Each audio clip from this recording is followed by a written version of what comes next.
Hello dear students, welcome to the class, welcome to this session of ICT Virtual Classroom. Dear students, मेरा नाम है Rajesh Chamola, teacher science ICT virtual classroom Dehradun से। और इस session में हम लोग डिस्कशन करने वाले हैं कक्षा 10 विज्ञान के चैप्टर नंबर 3 के ऊपर, यानी क्लास 10 साइंस के chapter number 3 metals and non metals को हम लोग पिछली कुछ क्लासेस से डिस्कस करना स्टार्ट कर रहे हैं। और इसमें हम लोग समझ चुके हैं धातुओं एवं अधातुओं के भौतिक गुणधर्म, यानी कि physical properties of metals and non metals को हम अच्छे तरीके से समझ चुके हैं। इसमें जो एक्सेप्शनल केस थे, जो हमने अपवाद पढ़े थे, उनको भी हमने नोट डाउन अपनी पिछली क्लास में किया था। आई होप बच्चों आपको सारी बातें याद होंगी, आप सबके सब फिट फाइन और हेल्दी होंगे और बिल्कुल रेडी होंगे क्लास के लिए। आपने अपनी पोजीशंस ले ली होंगी और आपके हाथ में कॉपी और एक पेन जरूर होगा, जो भी चीज़ यहाँ पर बताई जाती है उसको नोट डाउन करने के लिए। आज की क्लास में हम लोग क्या नई बात करने वाले हैं, आज का जो टॉपिक है वो है धातुओं के रासायनिक गुणधर्म, यानी कि केमिकल प्रॉपर्टीज ऑफ मेटल्स। हम लोग धातुओं के ऊपर ही बात क्यों कर रहे हैं, अधातुओं के रासायनिक गुणधर्मों का डिस्कशन क्यों नहीं कर रहे हैं? क्योंकि इसके पीछे कुछ कारण है। मैंने आपको ये भी बताया था कि अधातुओं की संख्या जो है धातुओं की संख्या से काफी कम है, यानी कि पीरियोडिक टेबल आवर्त सारणी में अधिकतर जो है धातुएं हैं। तो हम लोग धातुओं के गुणधर्म के रासायनिक गुणधर्म के बारे में देखेंगे और साथ ही साथ बीच बीच में हम लोग अधातुओं की बातें भी करेंगे, ठीक है। बट मेजरली हमारा जो फोकस रहेगा वो धातुओं के बारे में रहेगा। इसके अलावा जब धातुओं के रासायनिक गुणधर्म हम कंप्लीट कर चुके होंगे, तो जैसा कि मैंने आपको डे 1 ऑफ दिस चैप्टर बताया था कि हम लोग सक्रियता श्रेणी के बारे में पढ़ेंगे, यानी रिएक्टिविटी सीरीज के बारे में पढ़ेंगे। तो अब आज से और कुछ अगली क्लास तक, कुछ एक दो अगली क्लास तक हमारा जो मोटिव रहेगा सक्रियता श्रेणी को बनाना। तो सक्रियता श्रेणी को बनाने के लिए हमें रासायनिक अभिक्रियाओं को समझना जरूरी है। तो डियर स्टूडेंट्स, आज से हम रासायनिक गुणधर्म समझना स्टार्ट करते हैं धातुओं के। तो हेडिंग डाल दीजिए, धातुओं के रासायनिक गुणधर्म, यानी कि केमिकल प्रॉपर्टीज ऑफ मेटल्स। आप अपना ध्यान रखिए स्क्रीन पर, हम चलते हैं स्मार्ट बोर्ड की स्क्रीन पर। तो डियर बच्चों, हमने अपनी पिछली क्लासेस में क्या क्या बातें कर ली हैं, क्या आपको सभी याद हैं? क्या आपने अपनी बुक कॉपीज में नोट डाउन किया है और घर से उनको रिवाइज किया है? अगर हाँ किया है तो आपके लिए मैं पहले कुछ क्वेश्चंस लेके आया हूँ, उसके बाद हम लोग जो है इसको सॉल्व आउट करने जा रहे हैं आगे की बातों को, ठीक है। तो जल्दी से आप पहले हेडिंग पुट कर दीजिए आज की, जो हमको आज पढ़ना है।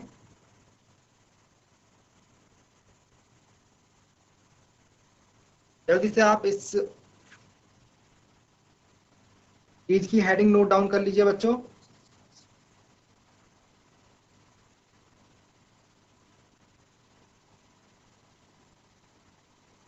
ओके, चलिए। तो ये है आपके लिए कुछ क्वेश्चंस आज के, जो कि आपकी बुक से ही मैं लेके आ रखा हूँ, आपकी बुक के ही कुछ क्वेश्चंस हैं, ठीक है। आई होप कि ये सारे क्वेश्चन से आप अवगत होंगे, क्योंकि पिछली क्लास में हमने इनके ऊपर बातें की थी। चलिए वन बाय वन सारे क्वेश्चंस को देखते हैं। नंबर 1 क्वेश्चन है, आई होप आपको दिख रहा हो, ये दिख रहा होगा। चलिए थोड़ा साइज इसका बढ़ा देते हैं, अब दिख रहा होगा, ठीक है। ऐसी धातु का उदाहरण दीजिए, मैं पढ़ भी रहा हूं, फर्स्ट क्वेश्चन को पढ़ रहा हूं। ऐसी धातु का उदाहरण दीजिए जो नंबर 1 कमरे के ताप पर द्रव होती है। बताइए, कमरे के ताप पर द्रव कौन सी धातु होती है जो कमरे के ताप पर द्रव होती है? तो धातु में मैंने बात कही थी, धातुएं क्या होती है जनरली, धातुएं क्या होती है, कठोर। धातुओं में कौन सा गुण होता है? कठोरता का गुण। लेकिन एक धातु ऐसी है जो इस गुण को नहीं रखती है, फिर भी धातु कहलाती है। उस धातु का नाम है, उत्तर लिखिए अपना, उस धातु का नाम है मरकरी या पारा। पारा, इसे मरकरी भी कहते हैं और ऐसे लिखते हैं, ठीक है। फर्स्ट क्वेश्चन का आंसर, कमरे के ताप पर द्रव अवस्था में जो धातु होती है उसका नाम है पारा यानी मरकरी, ठीक है। सेकंड क्वेश्चन का आंसर, सेकंड क्वेश्चन है, चाकू से आसानी से काटा जा सकता है। तो चाकू से आसानी से किस धातु को काटा जा सकता है? मैंने बताया था आपको। सेकंड क्वेश्चन का आंसर, फर्स्ट का सेकंड मैं यहाँ पर लिख रहा हूँ। धातु चाकू से आसानी से काटे जा सकने वाली, सेम इन्हीं पॉइंट में लिखाया था, तो इसका आपको याद होगा, sodium and potassium. Sodium potassium धातु ऐसी हैं जो कि इतनी मुलायम होती हैं, हम इनको चाकू से आसानी से काट सकते हैं, ठीक है। नंबर थर्ड पॉइंट है, ऊष्मा की सबसे अच्छी चालक, ऊष्मा की सबसे अच्छी चालक, ऊष्मा की बात की जा रही है यहाँ पर, ठीक है। ऊष्मा की सबसे अच्छी चालक, तो सिल्वर यानी चांदी, सिल्वर, सिल्वर धातु जो है चांदी धातु,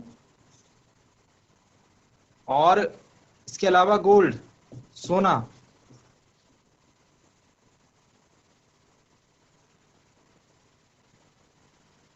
ठीक है। नंबर फोर्थ, फोर्थ पार्ट जो है, लास्ट पार्ट इस क्वेश्चन का, ऊष्मा की कुचालक होती हैं, यानी कि पुअर कंडक्टर ऑफ हीट। तो जो धातुएं हमने देखा है जनरली ये सभी गुण उसमें होते हैं, लेकिन ये अपोजिट पूछ रहा है हमसे, ठीक है, जो कि ऊष्मा की कुचालक होती है। धातुएं क्या होती है? ऊष्मा की सुचालक होती है जनरली। तो जो कुचालक धातुएं हैं उसमें आ जाएगा हमारा पारा यानी मरकरी, पारा यानी मरकरी, और लेड।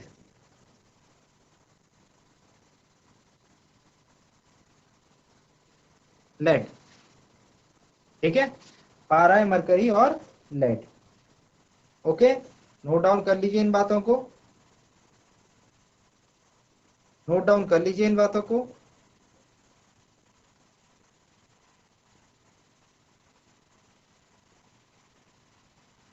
तो सबसे पहला क्वेश्चन का आंसर हो गया मरकरी, दूसरे का हो गया lithium sodium potassium, silver copper, और लास्ट का हो गया लेड और मरकरी। ओके, चलिए सेकंड क्वेश्चन इसका जो है उसमें पूछ रहे हैं हमसे आघात वर्ध्य तथा तन्य का अर्थ बताइए। आघात वर्ध्य तथा तन्य का अर्थ बताइए। तो आघात वर्ध्य का अर्थ हमें पता है कि जब हम धातु की सतह को पीट पीट कर पतली चादरों के रूप में बना सकते हैं, उसको हम क्या कहते हैं? आघात वर्ध्यता का गुण। और तन्यता का गुण किसे कहते हैं? पीट पीट कर पतली तार के रूप में। इसमें मैंने आपको एक बात बताई थी कि 1 ग्राम सोना अगर लो, उसको पीट पीट करके आप अराउंड 2 किलोमीटर लंबी तार बना सकते हो। तो ये अपने आप में एक प्रॉपर्टी शो करता है कि कितनी तन्यता धातुओं में हमको देखने को मिल सकती है। आई होप आपको बातें समझ में आई होंगी। आई थिंक कि आपको बातें समझ में आई होंगी। चलिए आज के अपने टॉपिक के ऊपर फोकस करते हैं। सबसे पहले हेडिंग डालते हैं, आज के अपने टॉपिक की सबसे पहले हेडिंग डालते हैं आप। चलिए मेरे साथ साथ हेडिंग पुट अप कीजिए, धातुओं के रासायनिक गुणधर्म।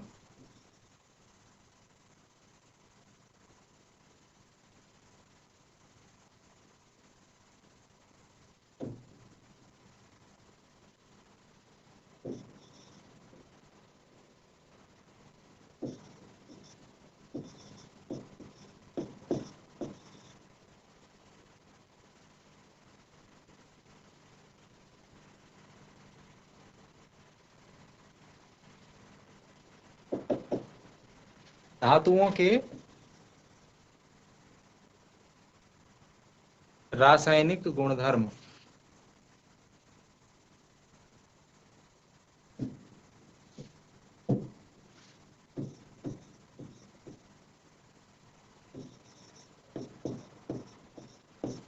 केमिकल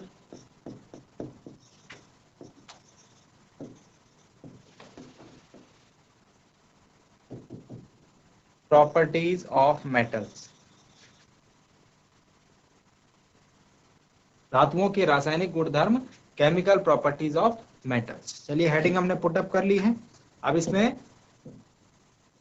पॉइंट वाइज हम लिखते हैं। धातुओं के रासायनिक गुणधर्म जो है, हम निम्न आधार पर धातुओं की अभिक्रिया जो है उनसे करके देख सकते हैं। ठीक है, हमको धातुओं की अभिक्रिया पढ़नी है इसमें। तो हमको कौन कौन सी अभिक्रिया पढ़नी है? सबसे पहले पॉइंट पुट अप करेंगे। नंबर 1, धातुओं का वायु में दहन की अभिक्रिया पढ़नी है।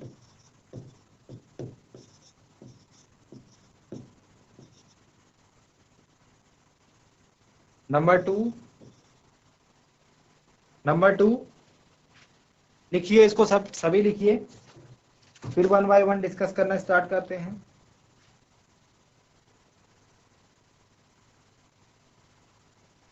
जल के साथ अभिक्रिया, किसकी बात कर रहे हैं? धातुओं की कर रहे हैं। ठीक है, धातुओं की जल के साथ अभिक्रिया।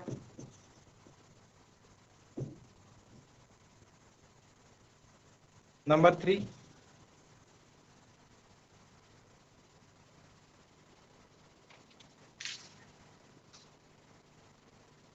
अम्लों के साथ अभिक्रिया।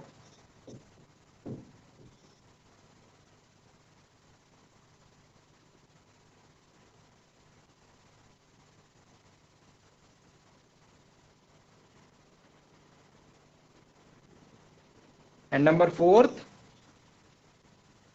धातुओं की अन्य धातु लवण विलयनों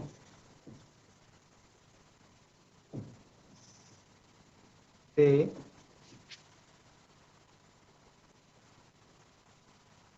अभिक्रिया।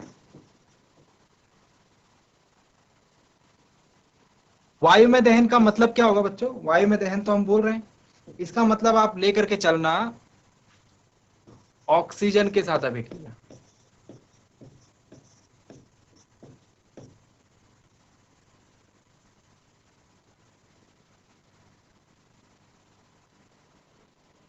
ठीक है, तो इन चीजों को अपने दिमाग में बिठा के चलिए, हमको आगे क्या पढ़ना है।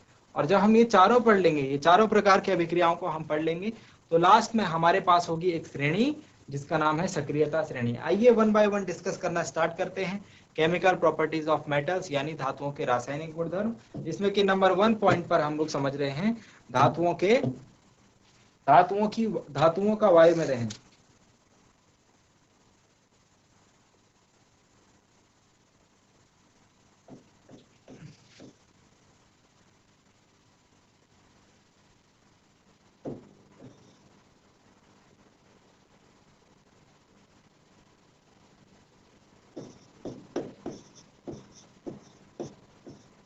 धातुओं का वायु में दहन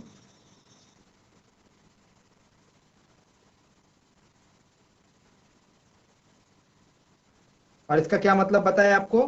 वायु में दहन का क्या मतलब है? वायु में दहन का मतलब है किसके साथ अभिक्रिया?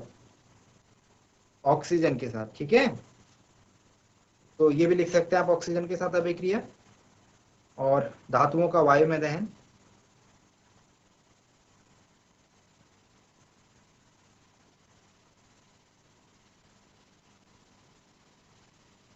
Burning of metal in air. Okay, heading हमारी पुटअप हो चुकी है, हेडिंग हमारी पुटअप हो चुकी है। अब धीरे धीरे मेरी बात को सुनते रहेंगे और समझते भी रहेंगे और नोट डाउन भी करते रहेंगे। जो बातें मैं यहाँ पर कर रहा हूँ, आप इनको अपने दिमाग में बिठाकर चलिए, तो आपको कोई दिक्कत नहीं होने वाली। धातुओं का वायु में दहन का सीधा सीधा अर्थ है धातुओं की वायु के साथ अभिक्रिया। और वायु में जिस कारक की उपस्थिति में धातुओं का दहन होता है बच्चों, उसका नाम है ऑक्सीजन। यानी कि अगर ऑक्सीजन नहीं होगी तो हम वायु में दहन नहीं कर पाएंगे। सिंपली आप सोचिए, आप कोई वस्तु जलाते हैं तो जलाने के लिए हमेशा ऑक्सीजन की उपस्थिति अनिवार्य होती है। अगर ऑक्सीजन उपस्थित नहीं होगी तो हम जलाने की प्रक्रिया या दहन की प्रक्रिया नहीं कर पाएंगे। तो सीधी सीधी बात है, धातुओं का वायु में दहन अर्थात धातुओं की ऑक्सीजन के साथ अभिक्रिया। तो धातु की ऑक्सीजन के साथ अभिक्रिया। अब मैं इसको समीकरण रूप में कैसे लिखूंगा? देखो, अभी मैंने क्या बोला? वायु में दहन मतलब धातु की ऑक्सीजन के साथ अभिक्रिया। तो धातु की जब ऑक्सीजन के साथ अभिक्रिया होती है बच्चों, धातु की जब ऑक्सीजन के साथ अभिक्रिया होती है तो जो पदार्थ हमें मिलता है उस पदार्थ का नाम है धातु ऑक्साइड।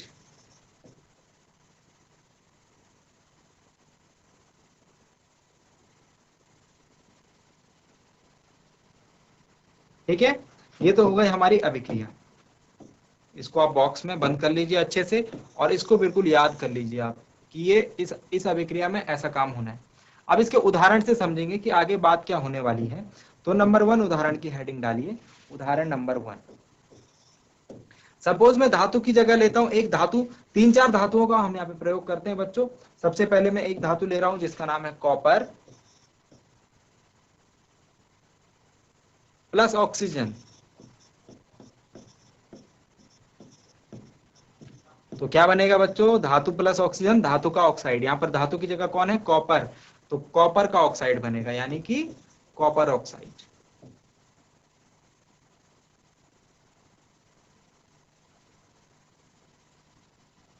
दूसरी अभिक्रिया देखिए, समझने की कोशिश कीजिए। दूसरी अभिक्रिया देखिए, अगर एल्यूमिनियम लेता हूं, धातु की जगह क्या लेता हूं? एल्यूमिनियम। तो लिखिए एल्यूमिनियम, ये सभी क्या है, धातु है। कॉपर, एल्यूमिनियम, लोहा, सिल्वर, ये सभी क्या है, धातु है। तो हमको धातु की जगह इन्हीं सबको रखना है। एल्यूमिनियम प्लस ऑक्सीजन तो क्या बनेगा, कॉपर के साथ कॉपर का ऑक्साइड, एल्यूमिनियम के साथ क्या बनेगा, एल्यूमिनियम ऑक्साइड।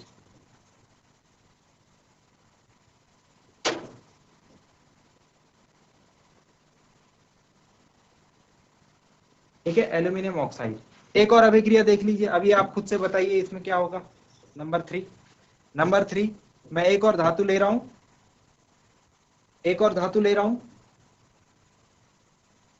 सोडियम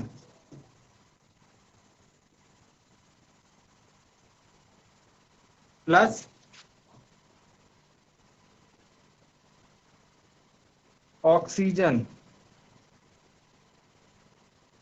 गिव्स, क्या बनेगा बताओ, सोडियम ऑक्साइड। तो अभिक्रिया आपकी समझ में आ गई। जब भी धातुओं की अभिक्रिया होगी किसके साथ, ऑक्सीजन के साथ, यानी कि जब धातुओं का दहन किया जाएगा, किसकी उपस्थिति में, वायु की उपस्थिति में। और वायु में कौन सी गैस होती है जो कि दहन को सपोर्ट करती है, उसका नाम है ऑक्सीजन। ठीक है, तो हमेशा ऑक्साइड बनेगा, धातु का ऑक्साइड बनेगा। आई होप आपको ये बातें समझ में आई होंगी। अब हम लोग जो है अभिक्रिया को कैसे लिखते हैं, प्रतीकों के रूप में लिखते हैं। तो इनको प्रतीकों के रूप में लिखिए। कॉपर को हम क्या लिखते हैं, Cu, ऑक्सीजन को क्या लिखते हैं, O2। तो जो कॉपर ऑक्साइड का सूत्र होता है बच्चों, वो होता है CuO। समीकरण को संतुलित भी करना है। बताइए इसमें समीकरण संतुलित है या नहीं है, नहीं, क्योंकि ऑक्सीजन इधर की तरफ अभिकारक में 2 है और उत्पाद में 1 है। तो इसको ऐसे कर देंगे, इसको ऐसे कर देंगे। अब ये समीकरण संतुलित हो चुकी है। चलिए नेक्स्ट समीकरण पर आइए। नेक्स्ट समीकरण, एल्यूमिनियम को कैसे लिखते हैं, ऐसे लिखते हैं। ऑक्सीजन को कैसे लिखते हैं, ऐसे लिखते हैं, O2। ठीक है, एल्यूमिनियम ऑक्साइड बन गया। मतलब कि एल्यूमिनियम का जो ऑक्साइड होता है उसका सूत्र याद रखिए बच्चों, Al2O3 होता है। क्या होता है, Al2O3। क्या ये संतुलित है समीकरण, नहीं। ऑक्सीजन इधर 2 है, इधर 3 है। क्या कर देंगे, इधर 2 से गुणा कर देंगे, इधर हम 2 से गुणा कर देंगे, तो 3 दूनी 6 हो जाएगा। इधर 3 से गुणा कर देंगे तो 3 दूनी 6 हो जाएगा। लेकिन एल्यूमिनियम 4 हो जाएगा, तो इधर 4 से गुणा कर देंगे। समीकरण संतुलित करना पहले चैप्टर में सिखाया है, इसीलिए प्रैक्टिस खूब करें। सोडियम कैसे लिखेंगे, Na प्लस ऑक्सीजन कैसे लिखेंगे, O2 gives sodium oxide Na2O। Sodium oxide का सूत्र याद रखेंगे, Na2O। ठीक है, और इसको संतुलित करेंगे। बताओ क्या असंतुलित है, दोनों ही असंतुलित हैं। 2 कर देंगे, ऑक्सीजन 2 हो गया, और 2 दूनी 4 कर देंगे तो Na सोडियम 4 हो गया। तो इस प्रकार से आपको जो है धातुओं का वायु में दहन देखना है, यानी धातुओं की वायु के साथ अभिक्रिया इस प्रकार से होती है। आई होप आपको ये बात समझ में आई होगी, समझ में आ गया। ठीक है, ये तो हो गई धातुओं की ऑक्सीजन में दहन के बाद। अब इसमें हमको कुछ एक्स्ट्रा पॉइंट पढ़ने हैं। अब इसको आप नोट करके लिख लीजिए, इसको आप नोट करके लिख लीजिए। नोट करके हम जो सबसे फर्स्ट पॉइंट पढ़ रहे हैं बच्चों, हम जो सबसे फर्स्ट पॉइंट पढ़ रहे हैं उसको देखिए, उसको समझने की कोशिश कीजिए। देखो, हमने पिछली क्लास में क्या अभिक्रिया पढ़ी थी, पिछली क्लासेस में, कि अम्ल और क्षारक परस्पर अभिक्रिया करके जो उत्पाद बनाते हैं वो होते हैं लवण एवं जल। लवण एवं जल यानी acid and base react together to form salt and water, to form salt and water. अब जरा ध्यान दीजिए, जिस अभिक्रिया में उत्पाद लवण तथा जल बनेगा, जल अम्ल और क्षारक की अभिक्रिया के फलस्वरूप, उस अभिक्रिया को हम नाम देते थे उदासीनीकरण अभिक्रिया। ये बात भी आपको याद होगी, है ना। इस प्रकार की जो अभिक्रिया है इसको हम उदासीनीकरण अभिक्रिया कहते हैं। तो डियर बच्चों, जब भी आपको इस प्रकार का कुछ अभिक्रिया होती हुई दिखे तो आप उसको क्या नाम दे देंगे, आप उसको नाम दे देंगे उदासीनीकरण अभिक्रिया। ओके, अब जरा ध्यान दीजिए, यहाँ पर जो हमारे पास ऑक्साइड बना ना, यहाँ पर जो हमारे पास ऑक्साइड बना, ठीक है, ये देखो हमारे पास धातु का जो ऑक्साइड बना, मैं कोई एक ऑक्साइड ले रहा हूँ, मैं ये वाला ऑक्साइड ले रहा हूँ, ठीक है, एल्यूमिनियम का ऑक्साइड ले रहा हूँ, ठीक है, Al2O3। अब जरा ध्यान देना आप, Al2O3 में ले रहा हूँ, Al2O3, Al2O3, Al2O3 की अभिक्रिया एक बार हमने अम्ल के साथ करवाई, एक बार हमने अम्ल के साथ करवाई, ठीक है। इसको मैं पहले शब्दों में लिखता हूं। Al2O3 की अभिक्रिया हमने एक बार अम्ल के साथ करवाई तो उत्पाद बना लवण एवं जल। और Al2O3 की अभिक्रिया एक बार क्षारक के साथ करवाई तो उत्पाद बना लवण एवं जल। यानी कि whenever Al2O3 is reacting with acid or base, product is same or as same as the product is formed in the neutralization reaction। यानी कि वही उत्पाद बन रहे हैं हमको, अभिक्रिया उसी प्रकार से होती हुई दिख रही है जिस प्रकार से उदासीनीकरण अभिक्रिया हो रही थी। इसका क्या मतलब है? इसका मतलब ये है कि एक जगह जहां पर अम्ल है जिस अभिक्रिया में, उसमें Al2O3 क्षारक बन जा रहा है, और जहां पर क्षारक है वहां पर अम्ल बन जा रहा है। मतलब जहां पर अम्ल या क्षारक में से कोई भी चीज अनुपस्थित है वहां पर वो उसकी जगह ले ले रहे हैं। कहने का मतलब है कि यहाँ पर Al2O3 क्षारक की तरह काम कर रहा है, इसीलिए तो क्षारक और अम्ल मिलकर लवण और जल बने, और यहाँ पर ये अम्ल की तरह काम कर रहा है, तो अम्ल प्लस क्षारक गिव्स लवण और जल, ठीक है। तो कहने का मतलब यह है कि Al2O3 यानी जो एल्यूमिनियम का ऑक्साइड है, ये एक जगह अम्ल और एक जगह क्षारक की तरह काम कर रहा है। जब कोई पदार्थ इस तरह का बिहेवियर करता है, जब कोई पदार्थ किसी अभिक्रिया में अम्ल और क्षारक दोनों से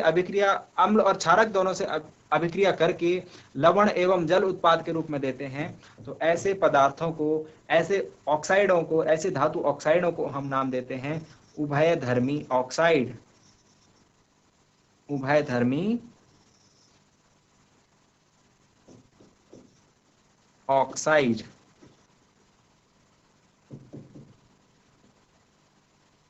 ठीक है। उभयधर्मी ऑक्साइड को हम लोग इंग्लिश में बोलते हैं एम्फोटेरिक ऑक्साइड्स।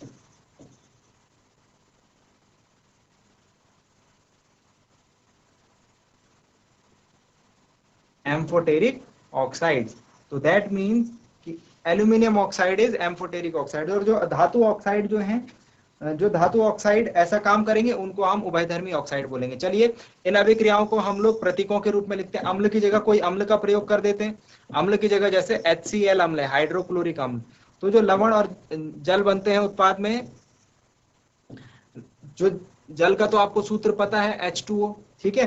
तो जो यहाँ पर लवण बनता है उसका नाम है AlCl3। देखो बच्चों, अभिक्रिया का जो बेसिक रूप है वो अलग आपको याद रखना है, ठीक है, और जो उत्पाद बन रहे हैं वो आपको याद जरूर रखने हैं।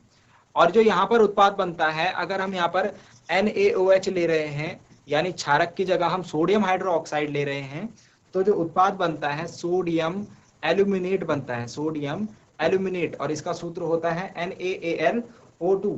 याद रखेंगे इसको भी, ठीक है। और जल का सूत्र तो आपको पता ही है। चलिए, समीकरण संतुलित नहीं है, समीकरणों को संतुलित भी किया जाए साथ साथ में।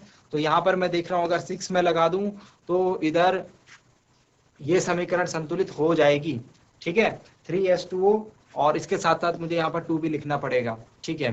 तो समीकरण पहली वाली संतुलित हो चुकी है। दूसरी समीकरण को संतुलित करने के लिए हमको बस यहाँ पर और यहाँ पर 2 लगाना है, तो समीकरण संतुलित हो जाएगी। चलिए इन उत्पादों के नाम लिखिए जल्दी से, इन उत्पादों के नाम लिखिए जल्दी से। इसका नाम क्या है? इसका नाम है एल्यूमिनियम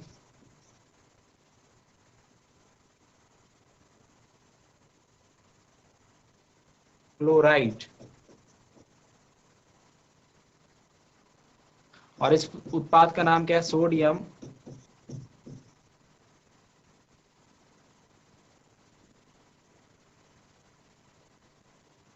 एल्यूमिनेट, ठीक है।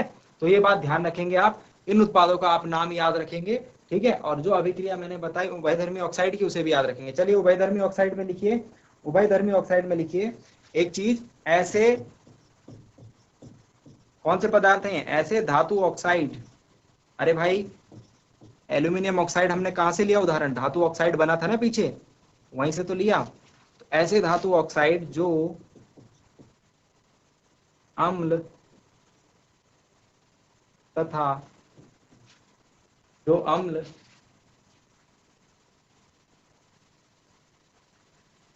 सॉरी अम्ल तथा क्षारक दोनों से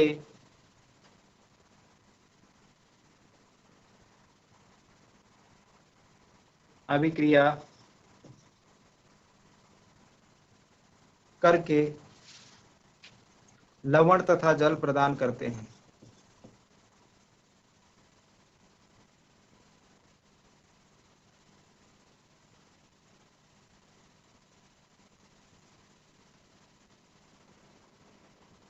कॉमा उभयधर्मी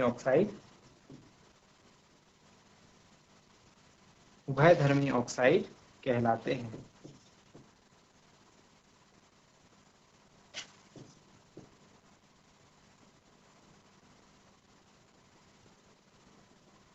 फुल स्टॉप और उभयधर्मी ऑक्साइड को कर देंगे अंडरलाइन। ठीक है, चलिए। तो डियर स्टूडेंट्स, ये था टॉपिक आपका आज का। ठीक है, अभी ये कंप्लीट नहीं हुआ, इसमें आपको एक बात और ध्यान देनी है कि धातु ऑक्साइडों को जब जल में घोला जाता है तो क्या होता है। ठीक है, इस पॉइंट को हम लोग कल की क्लास में देखेंगे। और इसके अलावा ये भी देखेंगे, हमको प्रत्येक प्रकार की अभिक्रिया में ये देखना है कि धातुओं की जो अभिक्रिया है, अभिक्रियाशीलता का क्या क्रम है। यानी कि इसमें हमने विभिन्न धातुओं की अभिक्रिया करके देखी, ऑक्सीजन के साथ कॉपर की, एल्यूमिनियम की, सोडियम की। अगर हम और धातुओं की अभिक्रिया करके देखेंगे, और धातुएं कौन कौन सी, और सपोज हम सोडियम की अभिक्रिया करके देखते हैं, आयरन की, लेड की, सिल्वर की, गोल्ड की, ये सभी धातुएं, इन सभी धातुओं की हमको अभिक्रिया करके चेक करनी है कि क्या इनकी अभिक्रियाशीलता का क्रम है। अभिक्रियाशीलता का क्रम मतलब कौन सी धातु ज्यादा तेजी से अभिक्रिया कर रही है, कौन सी धातु स्लोली अभिक्रिया कर रही है। तो इन सब से अभिक्रिया करके हम देखेंगे कि क्या अभिक्रियाशीलता का क्रम है धातुओं का ऑक्सीजन के साथ अभिक्रिया करने पर, और फिर हम पता लगाएंगे कि कौन सी धातु ज्यादा अभिक्रियाशील है और कौन सी धातु कम अभिक्रियाशील है। लेकिन इसे हम देखेंगे अपनी नेक्स्ट क्लास में। So dear students, I hope कि आपको आज की क्लास पढ़ के कुछ अच्छा लगा होगा, कुछ इंटरेस्टिंग लगा होगा और आपने नया जरूर सीखा होगा। और ये भी उम्मीद करता हूँ घर जाकर आप इसे एक बार रिवाइज जरूर करेंगे। मिलते हैं अगली क्लास में एक नए और इंटरेस्टिंग टॉपिक के साथ। क्लास से जुड़ने के लिए आप सभी का बहुत बहुत धन्यवाद। Thank you very much and have a nice day.